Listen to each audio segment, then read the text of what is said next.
Tapi urang masih kene leha-leha kene zina nu mabok-mabok, pemerintah korupsi terus baik nang tangan Allah. Awas berkepanjangan ieu keur ditegor ku Gusti Allah. Awas. Mantak lobakeun lah istighfar ka Gusti Allah Subhanahu wa taala. Awalam yahdi apakah can jelas lilladzina yarithuna al-arda ka jelema nu nyicingan bumi. Ieu nu mantak Gusti Allah teh make bahasana yarisunal ardo make yarisu matina warasa yarisu eta makan ngawaris aya ngawaris berarti kapan aya nu diwaris lamun bapa ngawariskeun ka anak aya anak eueuh anak mah meureunanan ka incu lamun incu anak eueuh aya meureun dulurna mamang teh uwa teh nah eta ngaranna ngawaris ieu ge ku bangkawara amat sia cicing di alam dunia nananyieun Allah sia ngawaris ka umat nu baheula zina sia ge kunaon zina deui bae nu baheula mabok sia kuari kunaon mabok nu baheula maling sia kuari kunaon maling maka mantak make bahasana yarisunal ardo. Pohara lamun dibongkar sakalimat na Al-Quran urang mangkat bulu. Bismillahirrahmanirrahim. Awalam yahdi lilladzina yarisunal ard yarisunal arda min ba'di ahliha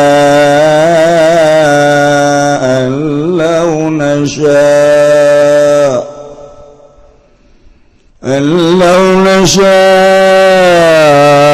asabnahum bidhunubihim wa nataba'u ala qulubihim fahum la yasma'un. Allahu a'lamu bibaradi awalam yahdiyana tawarananam narimanya tayabayan tegese orang narimanya talilladzina kadua ngakayarisuna kang pada maraneng ieu ladina kabe al-ardha ing mubibisukna kalawan umma min ba'di ilaki ahli saking halat tatasaking sausana dan rusak ahline ardu orang lari majataan apa satuhune kalakuan fa'ilun mukhaffafatun yaiku dari fa'il tur kang den enteng wa ismu mazupun lang utawi simean iku kang den buang aya nau tegese satuhune kalakuan iku launa sya'u lamun ngarsakeun isun agung asabnahum maka ngenani ingsun agung hum ing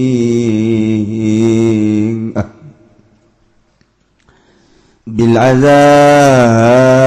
kalawan siksa atawa asabnahum maka ngenani ingsun agung hum ing alladzina lilladzina yarithunal ardh bil azabi kalawan siksa bidhunubihim kalawan pirang-pirang dosana alladzina kama asabna min qablihim kaya oleh ngenani ingsun agung saking sadurunge alladzina wal hamzatul lan hamzah fil mawadhi'il arba'atin dalam pirang bangonan kang bapat li taubih kumaidakeun kadua taubih ngamameleh wal fawal wa adakhila alaihim lil atfilan utaifalan wa kang manjing eta sekarone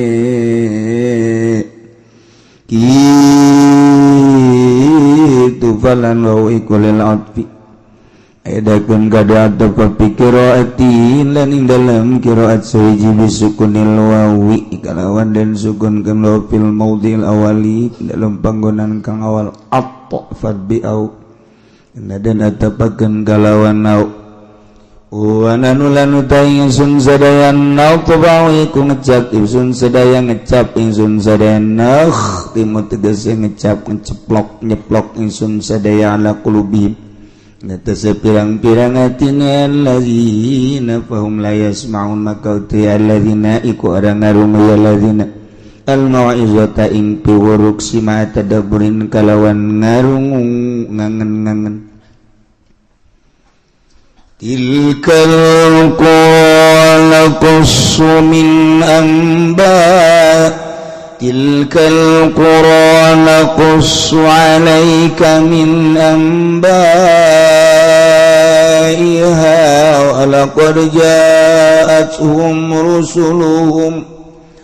walaqad ja'atuhum rusuluhum bil bayyinati fama kanu liyu'minu bima kazzabu min qabl kadzalika yatba'u Allahu 'ala qulubil kafirin. Allah alam bimaradi wa nahnu lanutawi ingsun agung natba'u iku ngecap ingsun agung nakhtimu wa tilka utai mangkono al-qura tilka utai mangkono qura al-qura sepirang kampung alati maradikruha kang geus kaliwat apa nuture tilkal qura naqsu iku nyaritakeun isun agung alaika ing atas siraya Muhammad wahai Muhammad min amba'iha saking pirang-pirang carita anane tilkal qura akhbar yang lihat tegese pirang-pirang cerita nali qura walaqad ja'atum lan yaqti teman-teman tekahu mingal qura rusuluhum apa pirang-pirang utusanane ahlul apa pirang-pirang utusanane tilkal qura bil bayyinati kalawan ngagawa sakeh mujizat al mujizat al-zahirat tegese sakeh mujizat kang zahir fama kanu maka oranana ana ya ahlul yu'minu iku depan yantang imankeun ya ahl inda majihim min dalam narika tekana rusul bimaka zabu kalawan sebab barangkang ngagorohkeun ya ahl kafaru tegese kufur ya lebih kalawan maming qablu saking sadurunga majihim tegese sadurunga tekane ya rusul balis tamaru balik tatara tetap ya rusul alal kubri balik taus tamaru tetap ya ahluha alal kubri ngatasi kubur kadzalika laka mangkono tobi tegese tobi Allahu ngecap sapa Allah ala qulubil kafirin ngatasi pirang-pirang atina wong kang kafir kabeh wa ma wajadna li aktsarihim min ahd wa in wajadna aktsarahum lafasikin. Allah alam bimaradi wa ma wajadna lan ora nemu isun agung li aktsarihim kadue ake-ake nasi tegese manusia min ahdin sakin noni janji ay wafa'in biahdin tegese noni kalawan janjine nas kalawan janjine aksar yauma akhdil mifatu ing dalam dina ngalap ing janji wa in satune kalakuan mukhaffafatun tainiku mukhaffafah wa ajalna iku mabuing sunagung saraw mingakake nas lafasikina tingkang pasek kabeh.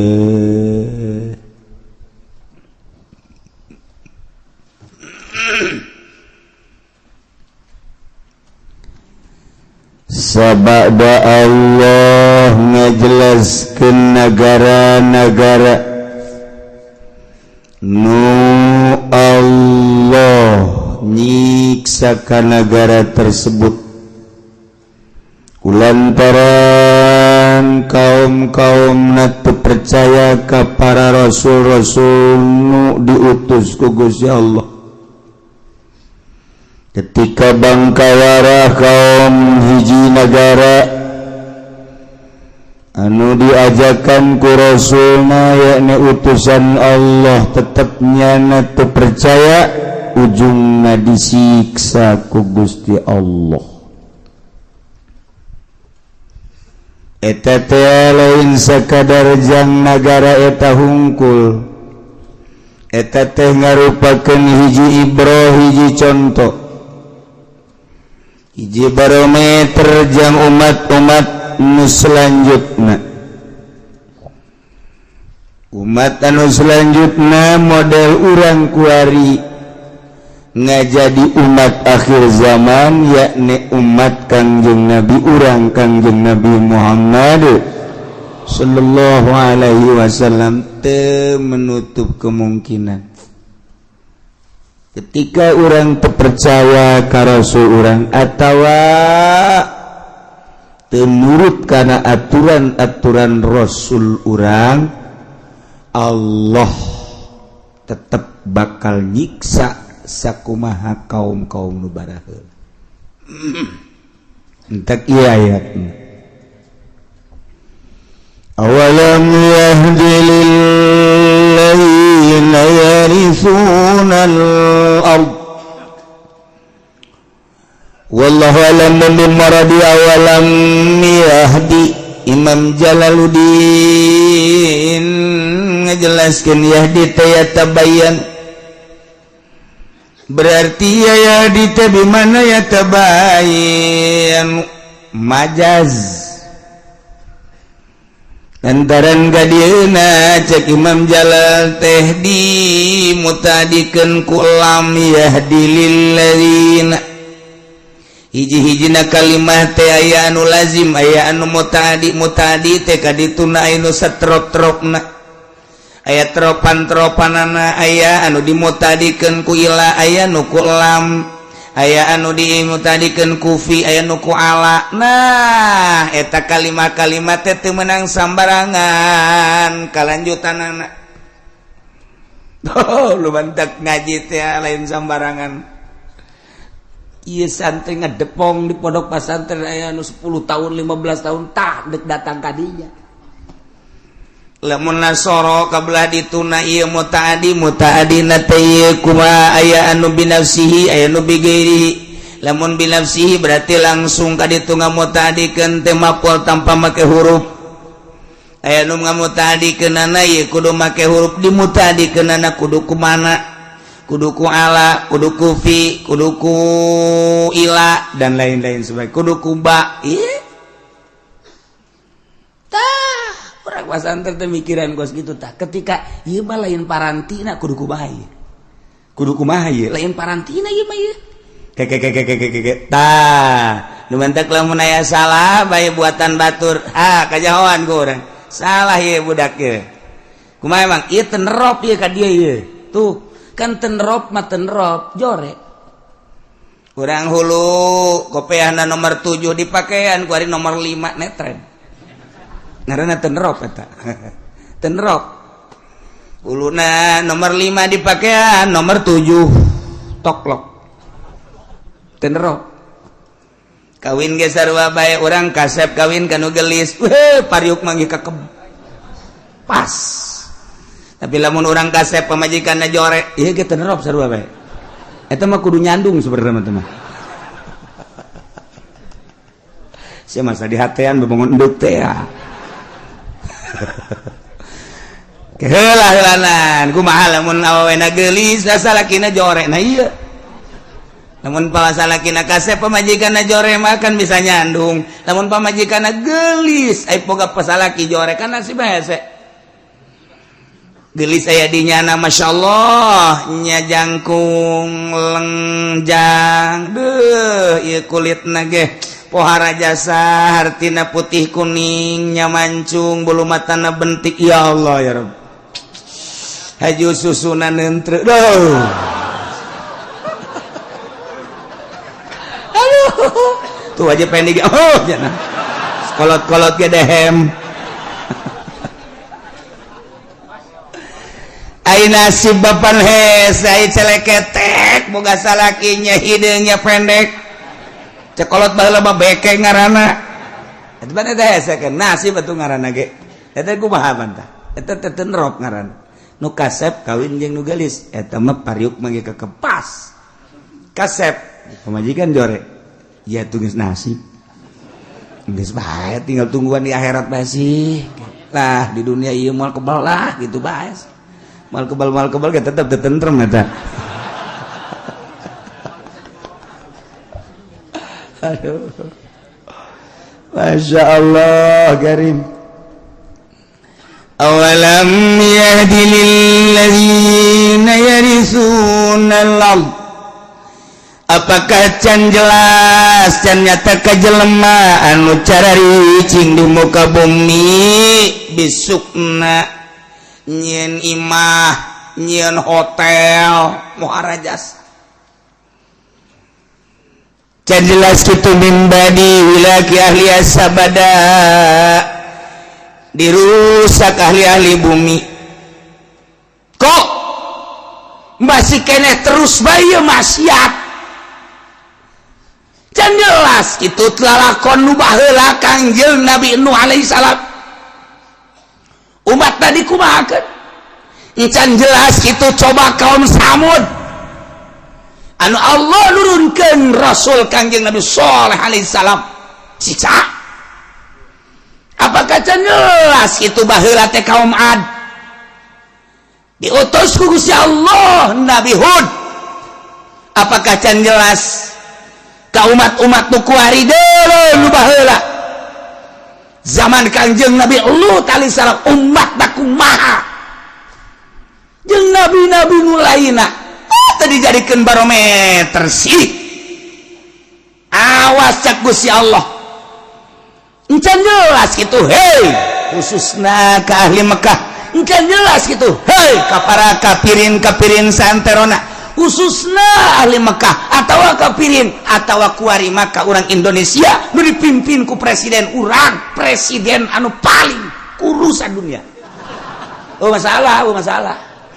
masalah emang kenyataan pas gitu presiden urang tetap aku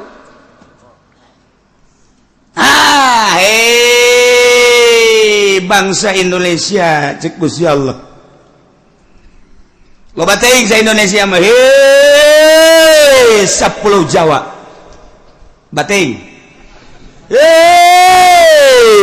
sa provinsi Jawa Barat gede teuing Banten sa Banten guys cukup sa Banten malah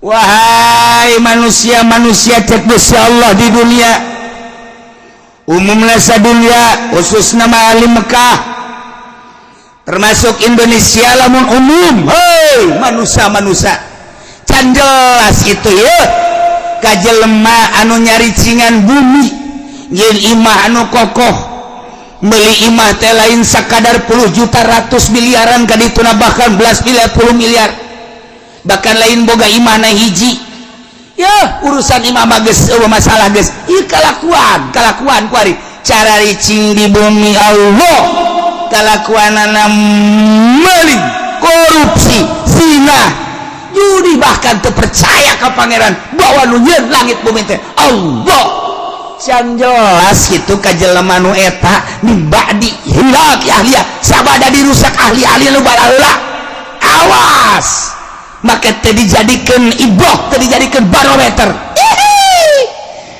allau nasa wa sablahum bihurubihim kaon sia lamun aing ngersakeun sarua aing nyiksa ka sia sakumaha buat baheula ku dosa-dosa sia lamun sia dosana zina sarua jeung umat Kangjeng Nabi Lut ngadumling moal henteu ku aing siksa seperti Kangjeng Nabi Lut umatna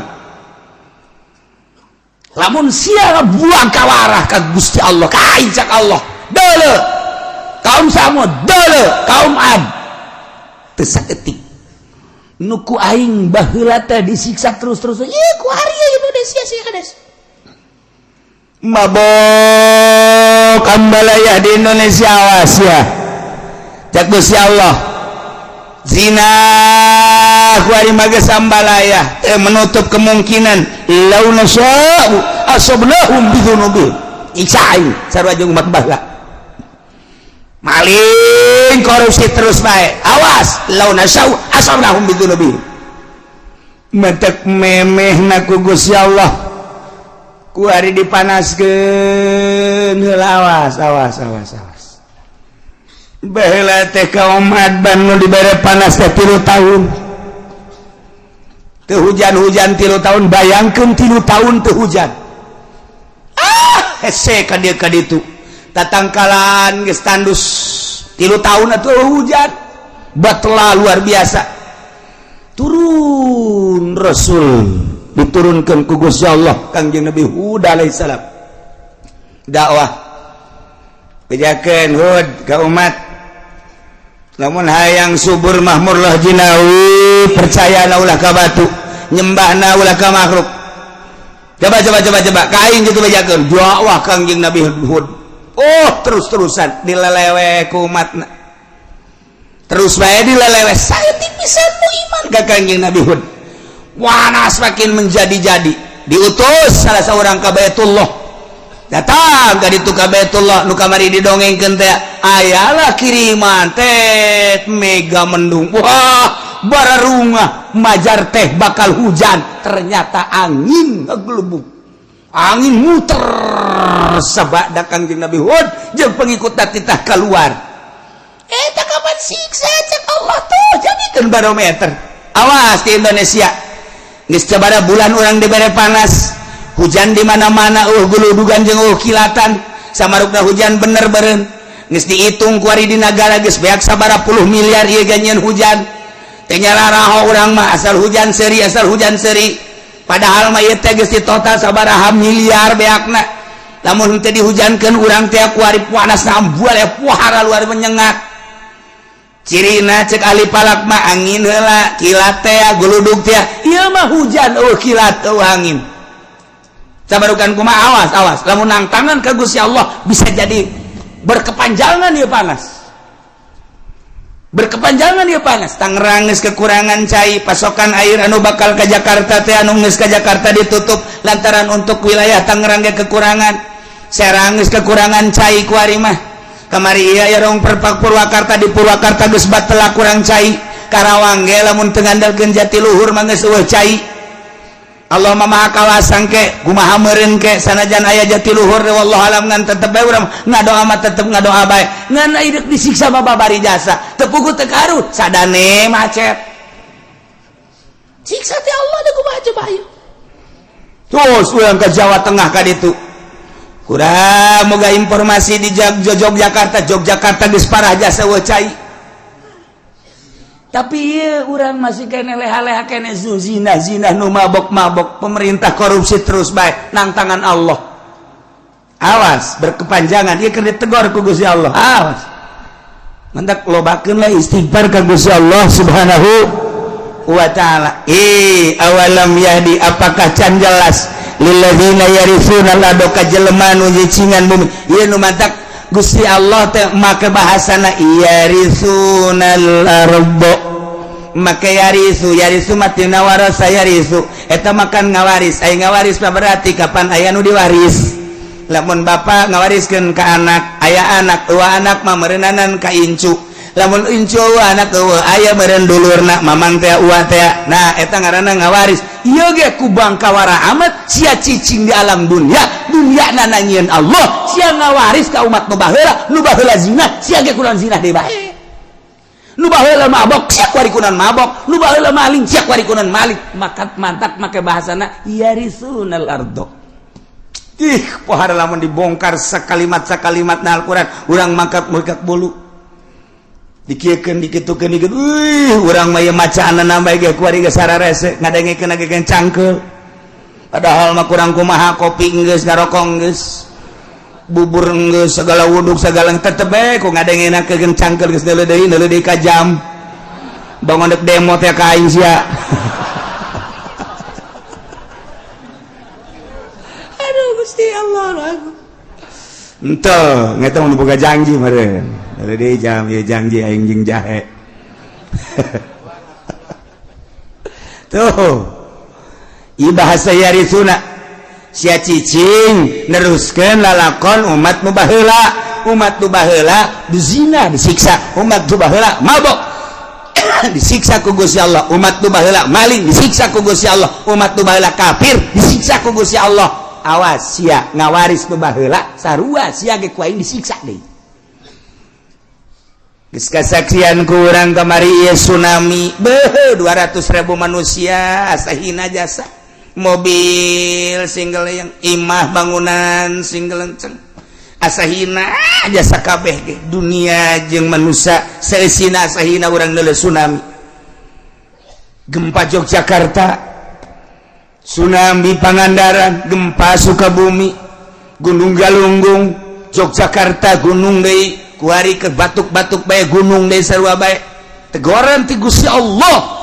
Ieu teh ulah kejadian alam sakumaha nu kamari dicaritakeun. Ieu teh teguran ti Gusti Allah, kuari panas teguran ti Gusti Allah. Paila dipailakeun teh lain sakadar sapail-pailana. Urang mangan sakadar jaritakeun ieu mah kejadian alam, jadi paila model kieu teguran ti Gusti Allah baik secara keseluruhan maupun perorangan. Padahal subur, tapi saurang ieu kok jadi paila ditegor ku Gusti Allah. Kamari mah wah usaha teh curcor ti dieu ti ditu. Kok kuari mah jadi madarat jasa, boro-boro boga kendaraan imah mewah. Dahar ge hese jasa ditegor ku Gusti Allah bil ba'sa.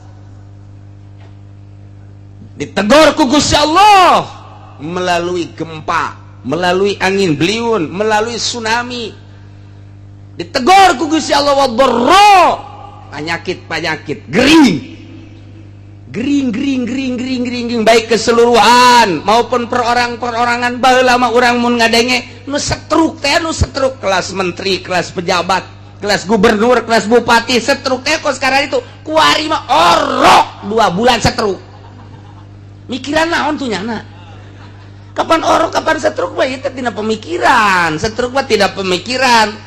Lantaran temahi nu kudu dipikir anak-anak otakna mudal setruk. Ya orok pikiran naon nyana? Apa pikiran bapakna sering naik deui?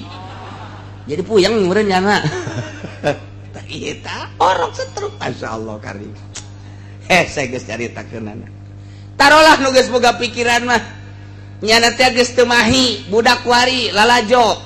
Tina TV, tina internet dan lain sebagainya kahayangna leuwih gede tibatan pelaksanaan anak bisa jadi tersetruk budak leutik ya lantaran teu mahi di otakna kahayangnya terlalu bongsor kayaan metetet ya otomatis kan setruk pantes sama ai orok setruk masya Allah. Ini bawa ke imah kola, kenapa ini mbak? Ini menurut dokter setruk. Mikirin apa ya? Tahu dah. Pada dia bingung. Teguran ti Gusti Allah. Lain anak si mbak jeung si emas bae. Di Jakarta anak-anak pejabat nu setruk loba jasa, anak jelema gede setruk loba jasa, ulah dikira sebagai pengusaha besar mulus henteu loba panyakitan sarua bae. Teguran ti Gusti Allah. Secara umumna setruk, secara khusus-khususna ieu panyakit-panyakit nu lainna. Ieu geus ditegor itu ku Gusti Allah. Tah tetep bae ditegor kitu teh muasi keneh buang ka warah keneh bae. Kos diurang di Indonesia. Tegor ku tsunami. Saminggu jelema henteu ka diskotikna. Deres tah begitu tsunami Aceh neuleuh mayat. Oh, ambualaya. Dipermasalahkan cara mandi anak-anak. Gus Dur langsung nyarita di televisi secara nasional, secara internasional. Darurat, bereskan. Guys, nu ngomong kabeh 200.000 atuh bayangkeun dina waktu anu sarua. Da kumaha ngurusan anak tuh. Mandi anak mah digubiak bae geus atuh. Geus banding kubur bae geus. Darurat sanes sedengkeun ka ditu teh ka Medan teu bisa iwal ti tentara-tentara kendaraanna darurat. Kapalnya tuh bisa kaditu teh hanya beberapa lah.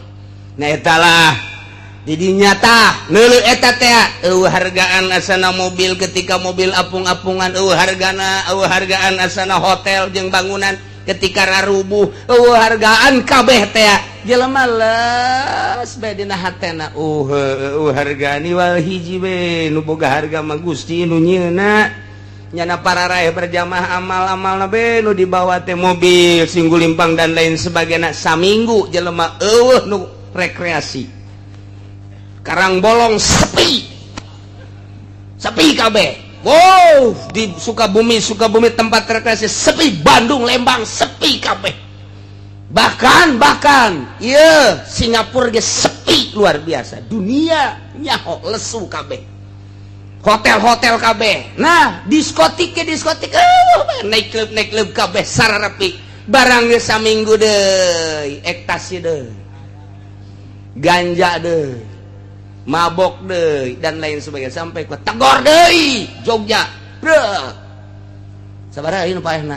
upahna teh 500 yo saeutik kumaha 200.000 je gempa deui Sukabumi sabaraha upahna aya meureun 20 saeutik tah mah kuari mah geus teu jadi masalah paeh teh diukurna ku tsunami itu baheula 200.000 tuh saeutik naonan tah mah je kumaha mun kanyana tah eta teh gempa sautak saeutik tegoran ku Gusti Allah ti dieu itu angin tegor tetep bae ditegor ku kitu teh teu bisa melalui dakwah ulama teu bisa melalui dakwah para habaib teu bisa melalui dakwah para kiai geus teu ieung-ieung kuari ditegor langsung ku Gusti Allah tsunami gempa angin tetep bae masih kene teu ieung-ieung keneh kumaha tah falamma nasu ma dzukiru bihi fatahna alaihim abwaaba kulli syai' Allah alam bimuradi falamma nasu barang eta umat-umat nu baraheula teh teu ngajadi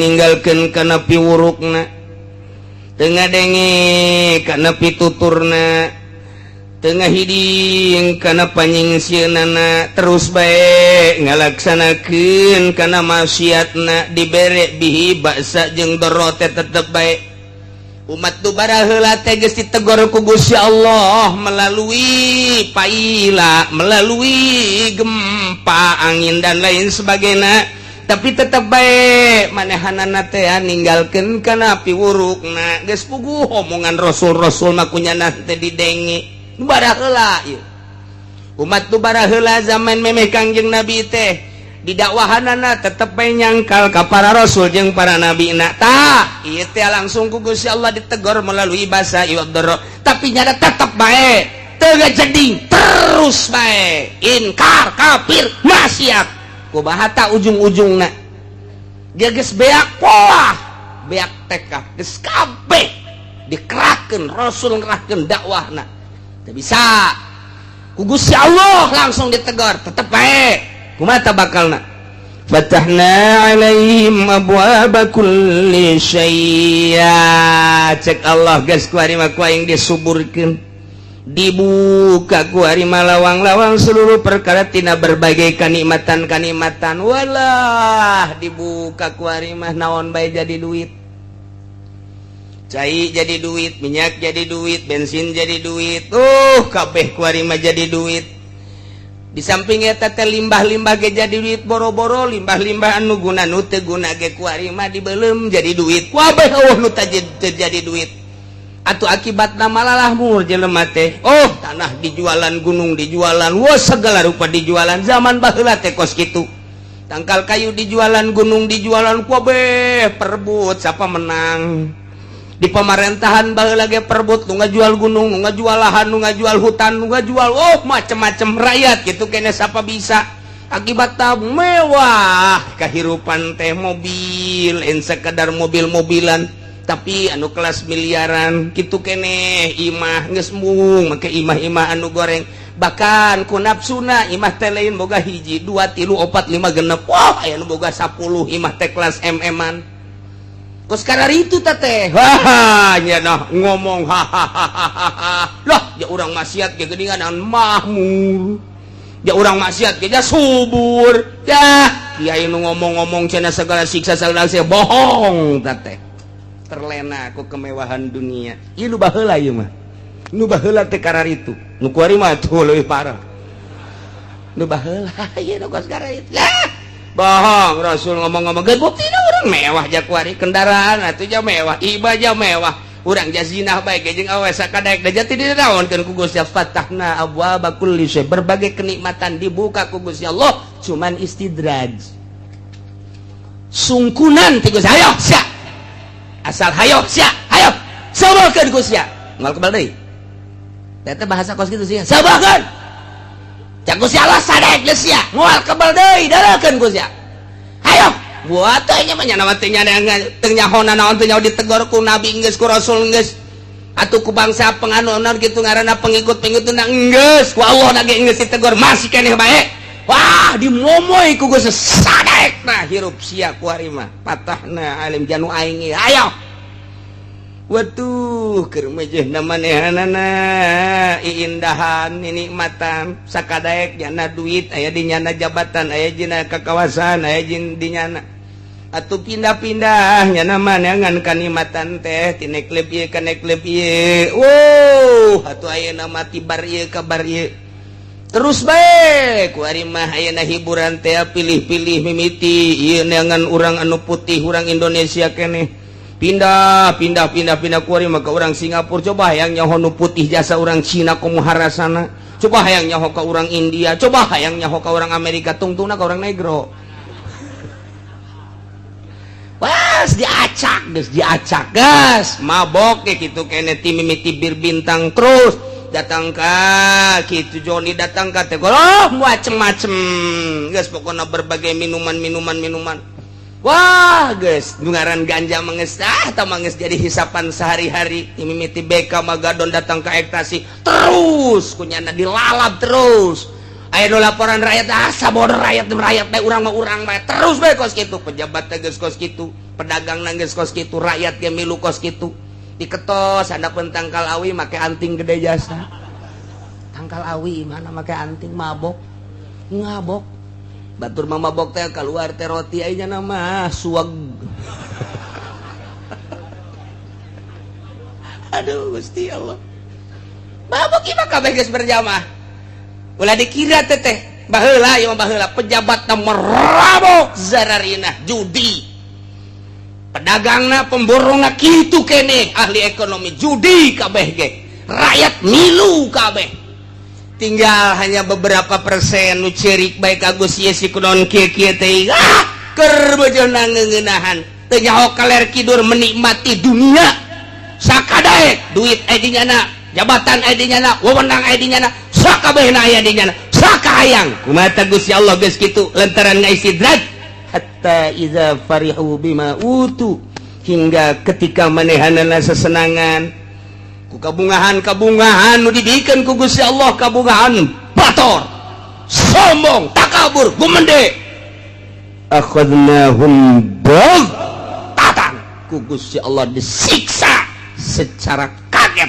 mendadak faidahum mublisun ngadadak bae dibere hujan teu eureun-eureun kakerem atawa dioyag-oyag ieu teh nagara teh pararaeh atawa angin ambalaya terus kitu bae paraeh jelema teh aya geus disiksa kitu mah kabehan nu iman nu teu iman kena bae kabeh bae ngan nu iman mah diampihan ku Gusti Allah memeh datang siksa dicabut heula sebenarnya kabeh nu iman mangan kadeulna bae kurang hiji padahal henteu malaikat mah moal kaliru nya malaikat mah lain cara pejabat malaikat mah lain cara calo malaikat batu lain cara pangacara di pilihan mana nu aya duit atuh henteu malaikat mah jujur lain cara advokat malaikat mah lain cara hakim lain cara jaksa di pilihan lain malaikat mah jujur oh ieu mah nu sok di masjid bae cabutan tek tek tek tek oh ieu mah nu sok di majelis Istiqlal teh cek cek cek cek cek dibayar ti heula maksudnya gitu disalamet dan nu baheula teh kitu ngan kadeulina mah bureg ngahiji akhadnahum baghtatan fa idzahum mublisun atuh tidinya putus asa nya kaduhung amat cek nya aing kamari teu iman kaduhung amat aing teu loba nyeun kahadean kaduhung amat aing teu loba sedekah kaduhung amat aing teu nyeun kahadean mublisun artina kaduhung kereta ma ayyusuna min kulli khair masya Allah namun cek ba'dul ulama rahimallahu abdan tadabbar hadhil ayat muga Allah nyaahkeun jeung ngulas bae ka hamba anu mikir-mikir ka ayat ieu teh nyaritakeun umat nu baheula tetapi ieu teh jag umat Kangjeng Nabi di zaman Kangjeng Nabi khususna umumna datang ka tahun 2012 kuari masih kan pikir coba ayat ieu mentak rahimallahu abdan tadabbar hadhil ayat nyaritakeun umat nu baheula padahal ieu teh jang kuari jang di zaman urang sing hade jasa sing hade tuh lamun tadi nyaritakeun umat nu baheula kuari dicaritakeun umat nu kuari di zaman Presiden SBY Presiden Soeharto geus kaliwat luar biasa cek Gus Dur mah istimewana Presiden Soeharto teh hartina oh jasa-jasana wah loba ieu hebat Gus Dur ngalem jasa Kak Soeharto jasa Presiden Soeharto pembangunan Jakarta kurang kadeuleu timimiti hotel-hotelna dan lain sebagainya menjulang jalan-jalanna iyalah istimewa berbagai daerah provinsi-provinsi maju dicekal ku Soeharto jasana gede jasa di samping gede jasa gede dosa Gus Dur mah kos gitu deh tungtungna jore jasa atunya namanya nyahoeun dosana Soeharto urang mah panteu nyaho urang mah teu nyaho mun dijadi urang ditanya ai Soeharto salahna naon sia teu nyaho urang mah tuh nu nyaho nama urang mah hebat bae Soeharto teh tapi pan kunyana makanya penyalahgunaan APBD penyalahgunaan uang negara penyalahgunaan atunya namanya nyaho boro-boro nyana aja ku lagi nyaho atuan ente bae nu teu nyaho mah kira orang ketos atuh tuh di zaman Soeharto bae penyalahgunaanana jeung korupsi nyaho atuh komo kuari atuh nyaho jasa teu kudu SBY jadi negara urang mah atuh sapira Indonesia dicekelna ge ku eta uang masukna atuh jadi beritakeun sakitu korupsina atuh janyaho mun dibejakeun atuh janyaho korupsi ti mimiti si A si B si C catakan niun atuh janyaho kabeh ge atuh boro-boro nu handap nu luhur ge nya atuh komo di kabupaten sadanya ada ditutup-tutupan ge emang teu nyaho kitu bahwa bupati korupsi itu janyaho atuh janyaho bupati Tangerang bupati Serang bupati Pandeglang atuh teu kudu ditutupan tah Pak sanajan teu dibuka ke atuh janyaho janten mah lain rahasia batur ge nyanaon korupsi teh sabenerna korupsi teh sabenerna mah eueuh nu ditutupan hampir 90,9% bupati korupsi kabeh di Indonesia alhamdulillahirabbil hampir cenah kiai nyanyahoanan bupati korupsi aing mah ulah deuleu bupati da lurah bae pangleutikna jabatan korupsi lurah atuh komo ka ditu ka embahna inculah bae geus korupsi atuh ka embahna ulah hese-hese aing mah deuleu kos kitu lantaran abah kula dalilna kumaha emang ya sia mah santri kiai anunya heuh kunaon emang kopehna miring akur jeung guruna atuh sarua eta ge lamun atuh anakna kos kitu bapak ge kos kitu bae sih dalilna ulah hese-hese disoekeun sia ku aing Sainjana panggoreng-gorengna satu hewan anu kumalandang di alam dunia mah gorenganan bumbu Allah mah asumu jelema nu torek jelema anu bisu eta lah jelema nu panggoreng-gorengna sasatoan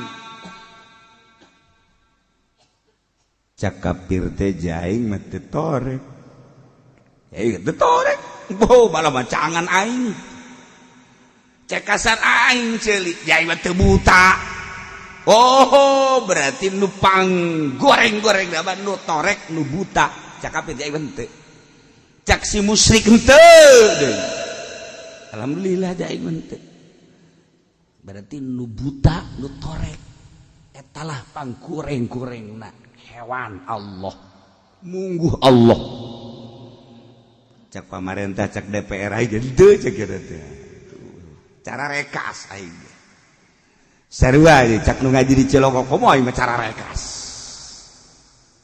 horenganan lain buta sabuta-butana lain torek satorek-torekna buta nu naon ieu asumu torek ansimail haqi tinggal ngadengekeun bener cili nama aya denge nama hebat tapi teu daekeun ngadengekeun Al-Qur'an tah eta teh dihukuman nu kos kitu torek lamun aya jelema teu daekeun ngadengekeun Al-Qur'an tah eta torek nu kos kitu ngaran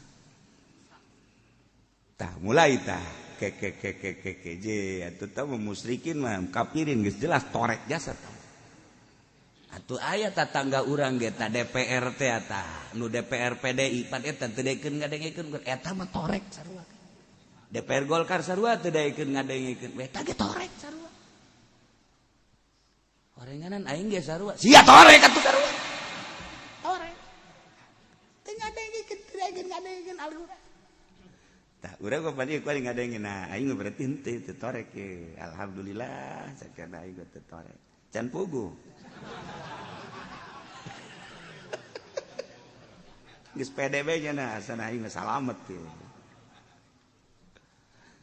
Nomor kedua ada bisu. Jai mah teu bisu cak musyrikin. Jai mah teu bisu cak munafikin cak kafirin. Jai mah teu bisu cak jawara-jawara jai mah ngararomo. Cak PNS pemerintah jai ngomong teu bisu. Orenganan lain bisu teu bisa ngomong. Bisu teh anin nutqi bihi dina ngomongkeun bener. Lamun jelema teu daekeun ngadayekeun Al-Qur'anul Karim, torek. Lamun jelema teu daekeun ngomongkeun nu bener, anu ngocor tina Al-Qur'anul Karim, anu ngocor ti Kangjeng Nabi, torek. Berarti nu kos kitu ngaranna jeung bisu. Atuh ambalaya tah nu kos kitu. Geus puguh kafirin mah tah teu daekeun ngadengekeun Al-Qur'an, teu daekeun ngadengekeun ucapan Kangjeng Nabi, oge teu daekeun ngomongkeun Al-Qur'an jeung ucapan Kangjeng Nabi. Jelas tama kafir ieu, Yahudi, Kristen, Buddha, Konghucu, Hindu dan lain-lain sebagainya. Tarorek kata nu kos kitu bisu. Caksa indallah cak Allah cak nu nyieuna. Cak nu nyieuna torek kata nu kos kitu garang. Orenganan lain itu bae urang ge sarua. Urang teu daek ngadenge Al-Qur'an, bahkan teu daekeun ngomongkeun Al-Qur'an. Eta teh orenganan torek nu kos kitu. Atuh Islam ge ambalaya teu daekeun ngadengekeun Al-Qur'an, beuh isu keneh geus ngadengekeun musik.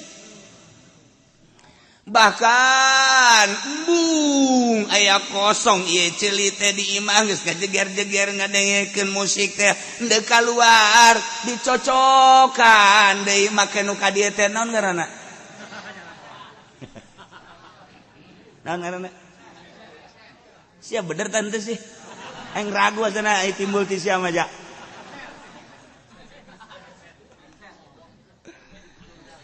Teh dasupkeun ka dieu naik motor geus hook jasa berarti ceuli kudu dieusian ku musik bae. Hook geus naik sepeda leumpang ditanya ge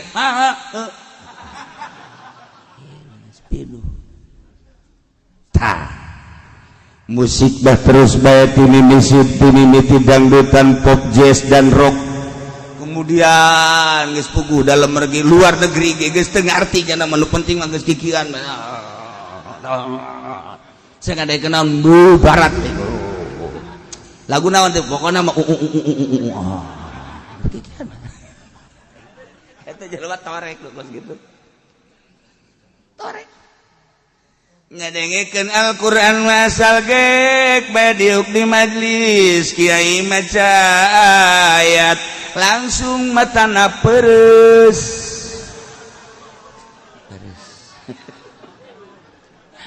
perepet heuai encan dihartikeun ka karak dibaca doang kena wahyu nyana ngejeger ieu Quran ai lalagaan teh nya ieu ku hebatna Gusti Allah deuk nyaritakeun jelema nu teu daekeun ngadengekeun Al-Qur'anul Karim nyaritakeun jelema anu teu daek ngomongkeun Al-Qur'anul Karim teu daekeun ngomongkeun hadis Kangjeng Nabi ucapan Kangjeng teu daekeun nyaritakeun ucapan Kangjeng belah dieuna teu daekeun nyaritakeun ucapan-ucapan para ulama.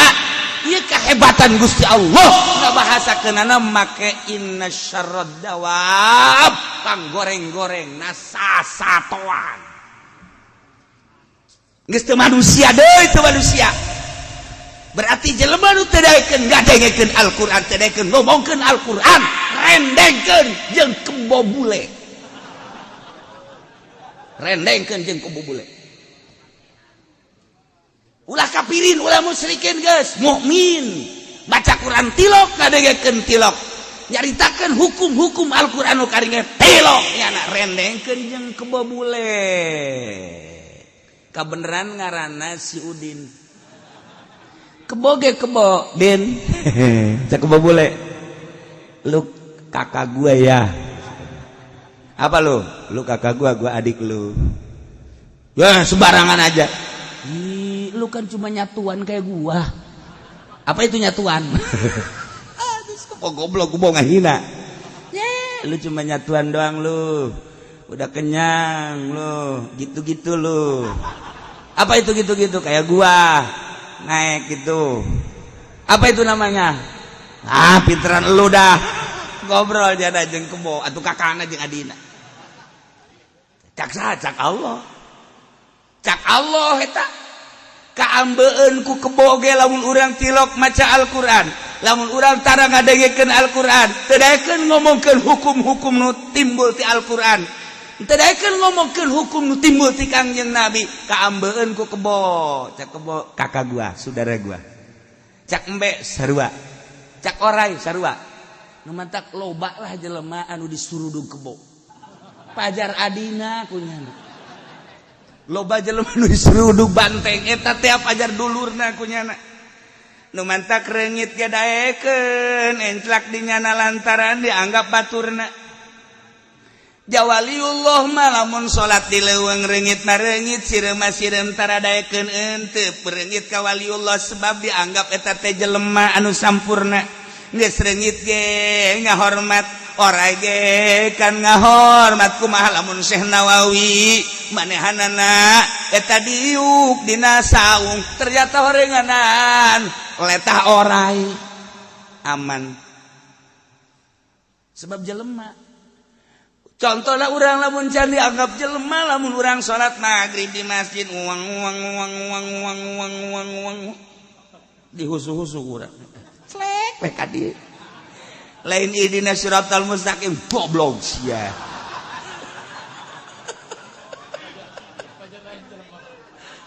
Dianggap baturna kureugit urang. Dan lain-lain sebagainya, handap awak urang, handap pangkat urang. Lantaran masih kene urang dihijikeun jeung nu kos kitu ngahiji. Endeu kumaha tapa cara Syekh Maulana Hasanuddin di luhur Gunung Karang. Nyana tapa di luhur sorangan bae kapan? Tek bae meureun reungit mana teuing kalabang mana teuing kala. Belah dina orai, belah dituna mah meureun sasatoan geus monyet ua-ua, belah dituna pisan mah meureun nya macan nya maung. Atau lamun Haji Pendi ditapakeun di ditu enggak siap kuburan. Sapoe kaduana urang ka ditu, masyaallah tinggal kopeahna doang. Innalillahi wa inna selesai. Tapi Syekh Maulana Hasanuddin aman bae. Kunaon? Sieun atuh. Syekh Mansur bae ge atuh sieun macan ka Syekh Mansur, maung ka Syekh Mansur. Urang mah bae ge kuari urang ieu. Lamun ka Sumatera ka Lampung, diudag ku maung. Buyut Mansur. Sieun nya. Asal make buyut. Sebab tat baheulana cek Syekh Mansur, anak insu aing, awas. Amankeun ku sia ulah sambarangan, sia geus ditulungan ku aing. Muhun cek maung teh. Cirina lamun make buyut eta anak insu aing. Mantap urang mun di Lampung. Buyut Mansur, aman. Lamun teu make buyut, urang diudak maung. Mansur! Mansur! Mau nge ngomong Mansur mana sih ya? Mansur S. Makanan gua Mansur S malu ya. Wal beres. Nah, iya Gusti Allah ngabahasakeun inna syarrad dawabi 'indallahi sum. Berarti betapa hinana jelema nu teu daek ngadengekeun Al-Qur'an, teu daek ngomongkeun Al-Qur'an, teu daek nyaritakeun ngadengekeun ucapan Kangjeng Nabi, nyaritakeun ucapan-ucapan Kangjeng Nabi, dibahasakeun dina Al-Qur'an, disarwakeun urang jeung hewan-hewan jeung sasatoan. Hina amat. Hina jasa. Masyaallah karim. Dan mata kurang mah betapa indahna urang poe ieu bisa ngadengekeun Al-Qur'an, anugerah nu gede jasa. Ulah waka amin sia make encan. Encan. gara-gara dengekeun doang mah teu sia ge ngundang Ki Fudoli mulu dan make DP ajunya na gocoprak bae terus bae nyaritakeun ucapan Kangjeng Nabi keunggulan Kangjeng Nabi dan lain sebagainya selesai bayar ku sia-sia make tande henteu kun atuh kieu na ge henteu yeuh atuh henteu marake encan asup masih kena sumul bukmu alladzina la yaqilun nya jelema anu henteu berakal teu boga akal jelema teu maca Al-Qur'an jelema teu ngomongkeun Al-Qur'an jelema teu boga akal teu boga akal teh kos kitu teh lamun urang leuleuh kafir mah geus jelas musyrik mah geus jelas munafik mah geus jelas ieu mah urang lamun leuleuh pejabat masyaallah bajuna ge meunang ngaisti ka ngajiripitna pohara jasa jalamun leungeun urang dikadinyakeun soek ku hebat-hebatna istri ka angga kitu kan ku urang aduh kos hinis bae ku hebat-hebatna pohara dideuleuh penampilan baju pohara Masya Allah karim dasina wih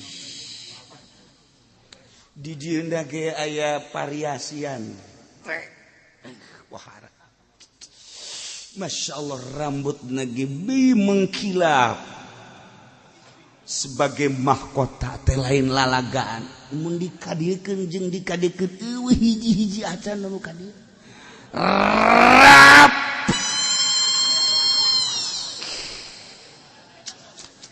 nyukurna ge henteu daekeun ti tukang paras urang Garut teh anu aya di kontrakan teu daekeun nya nama kudu anu aya di Lipo nyukur bae ge hargana kudu 200.000 bahkan di hotel HI mah nyukur teh hargana 500.000 bahkan di hotel Merot mah emang aya hotel Merot 1 juta pun mahal amat apan mantas dicukuran teh ku lalaki aja dipencetan nu mencetanana teh awewe teu make BH eta kakarak muqaddimah doang eta mah awalan starolol gua Masya Allah urang lu menjaritakeun geus kararitu nah ieu pejabat ngadengekeun Al-Qur'an tilok ngomongkeun Al-Qur'an tilok bahkan nentang ka Al-Qur'anul Karim rasakeun sia di akhirat dihiasi pakaianana begitu mentereng mengkilap dan lain sebagainya lamun dihitung ku arang ku urang bajuna ge wall England wahara aing mah saayana England bae si mah osok korupsi bahasa ge aing mah teu prenet aing mah ngomong naon sia kok jaho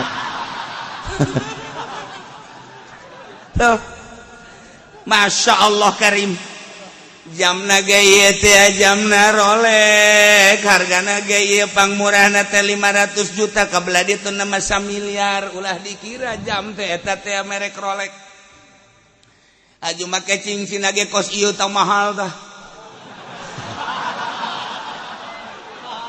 sabaraha duit teh ge aing ge teu nyaho hargana ieu aya di dinya dipake bae ku aing besi anu leungit los ieu teu percaya ieu mah datang ngaku tipu-tipu pararugu sapatuna ge pohara jasa meunang meulina ge geus eueuh nu kapilih di Indonesia mah paling disieun kofur kadang di Paris dan lain sebagainya iya aksesoris awak bae ge mahal ternyata timimiti baju cincin terus erloji sepatu dan lain sebagainya Masya Allah mahal tapi teu ngadengekeun Al-Qur'an teu daekeun ngomong Al-Qur'an eta kos kitu ngan jelema edan alladzina la yaqilun cak Allah ini indallah geus lamun aya DPR turun di mobil sedan begitu hebat penampilanana lamun aya bupati gubernur turun dina mobil mewah hebat penampilan anak, lamun aya polisi periwit ge mawa 5 parah kan parah, tapi tedaekeun maca Quran, tedaekeun ngadengekeun Al-Quran, tedaekeun ngomongkeun Al-Quran, bahkan nentang ke Al-Quran. Nu kos kitu adalah rendengkeun jeung kebobule adik kakak.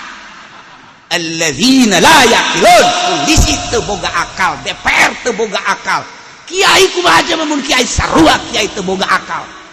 Sarua. Cak Allah. Lain cak kula, cak Allah. Kadenge ku celis ya. Cak Allah kesya marah di ka aing. Aing mah nyampekeun cak Allah kunaon marah ka aing. Tolol cenah ki kucing mah jelema kos kitu pajar akal. Baca kusia goblok tolol tanya. Cek. Aing keur nyampekeun goblok cak Allah.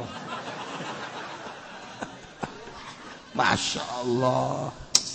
Ta inna syarrad dawab sanya na pangjore-jore na panggoreng-goreng na pangjahat-jahat na nuku malandang di alam dunia yan hewan indallah munggu Allah jelema-jelema anu torek nong torekeun ceuli da teu daekeun ngadengekeun Al-Qur'an al-bukmun numbisu teu daekeun ngomongkeun Al-Qur'an alladzina la yaqilun etalah jelema-jelema anu teu boga akal edan berarti. Orenganan hayang nyawa jelema edan mah eta oreng lolobana mah nu edan mah naek sedan. Urang asup ka pendopo edan kabeh. Urang asup ka hotel weureuh kabeh edan mayoritas.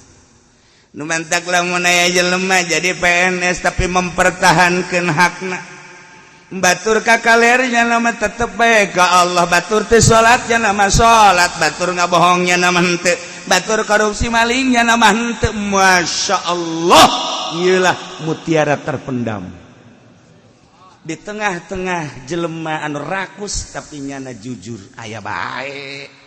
Henteu sakabeh polisi edan kabeh, teu sakabeh PNS juri kabeh, teu sakabeh kiai bloon kabeh, aya nu benerna.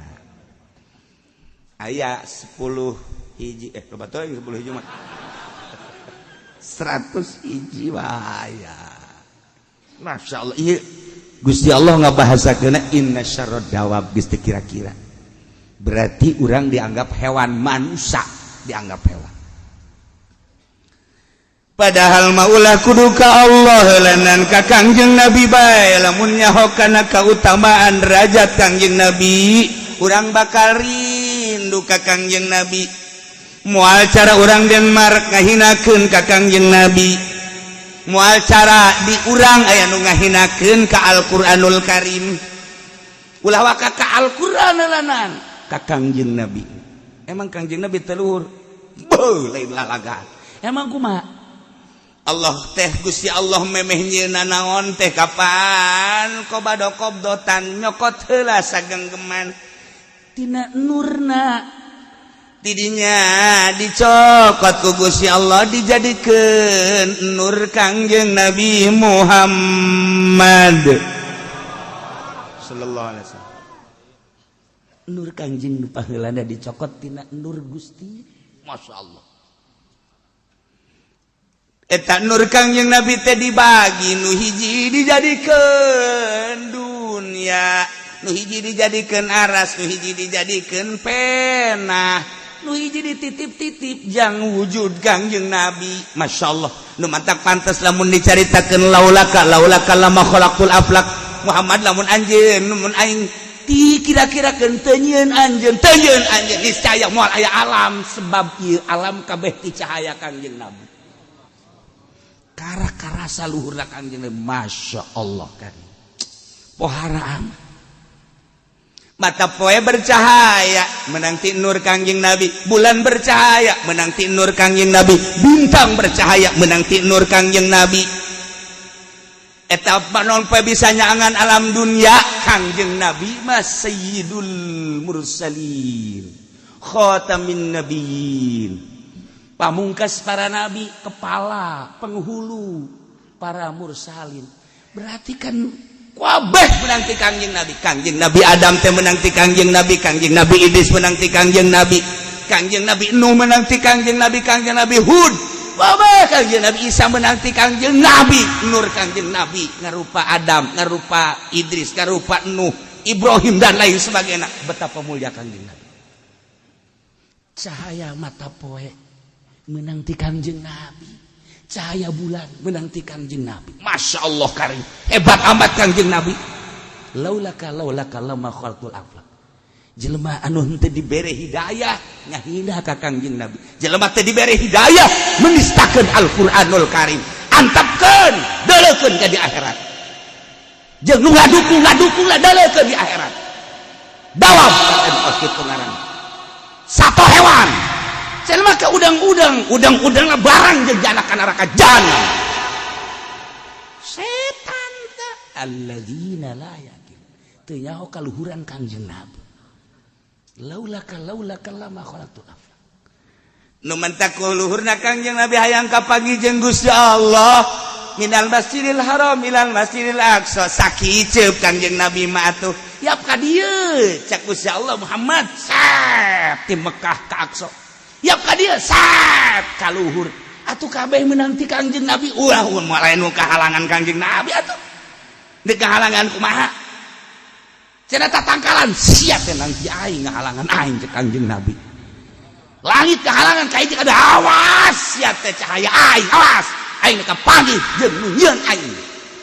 Nyingrai kabeh. Ingrai kabeh ku cahaya Kangjeng Nabi. Awas cak Kangjeng Nabi. Dumantak Kangjeng Nabi teh dibahasakeun rahmatan lil alamin. Langit karahmatan ku Kangjeng Nabi jamenang nyieun ti cahaya Kangjeng Nabi. Bumi karahmatan ku Kangjeng Nabi jamenang nyieun ti cahaya Kangjeng Nabi. Lauhil mahfuz teh kacahayaan ku Kangjeng Nabi jamenang nyieun ti cahaya Kangjeng Nabi. Ndek mana nu ngahalanganana ja Kangjeng Nabi mah nu pertama diciptakeun ku Gusti Allah rahmatan lil alamin.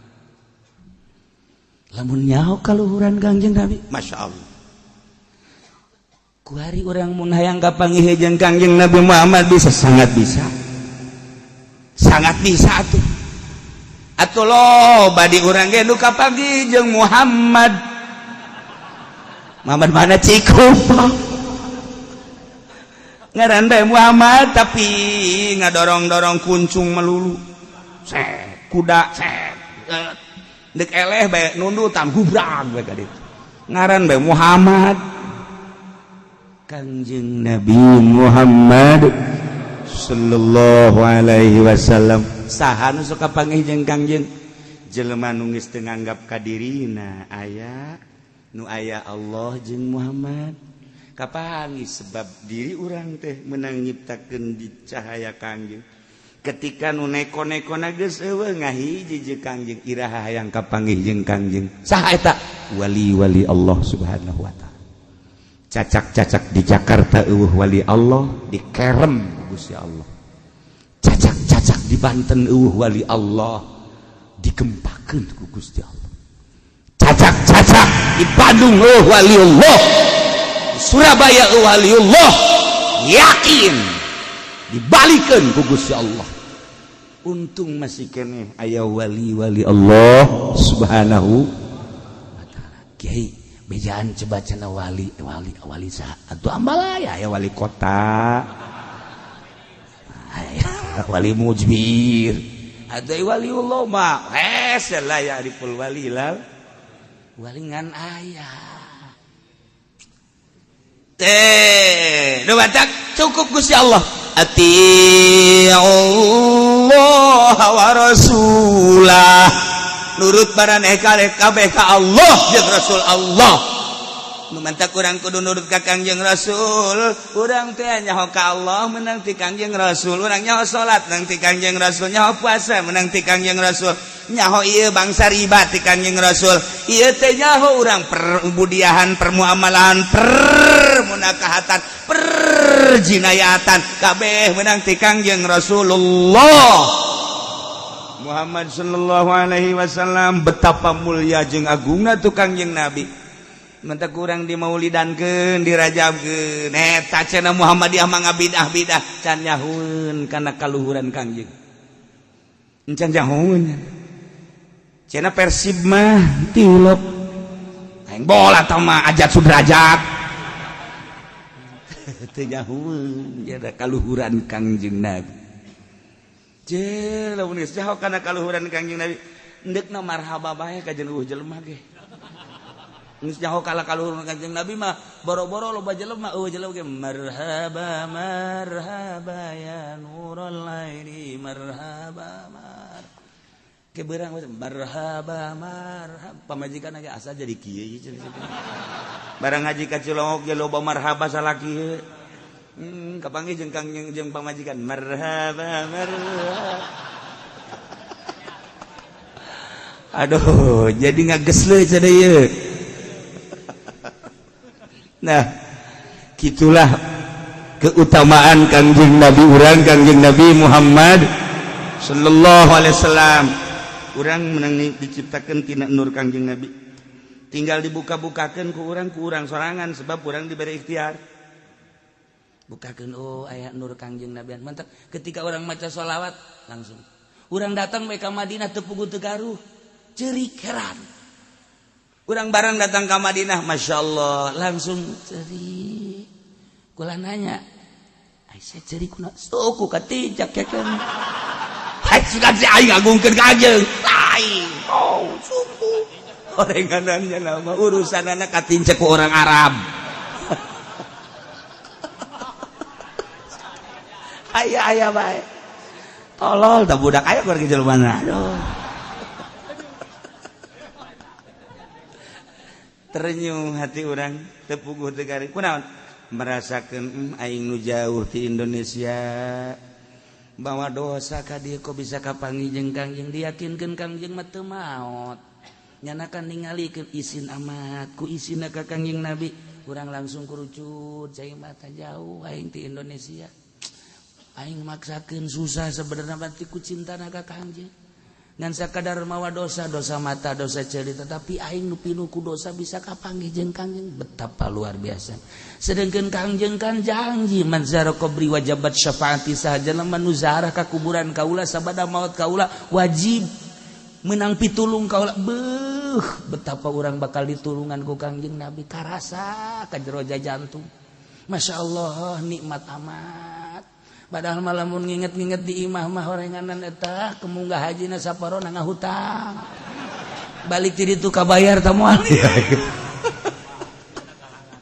ya Allah ya Rabbi nah ngurucut agung Kangjeng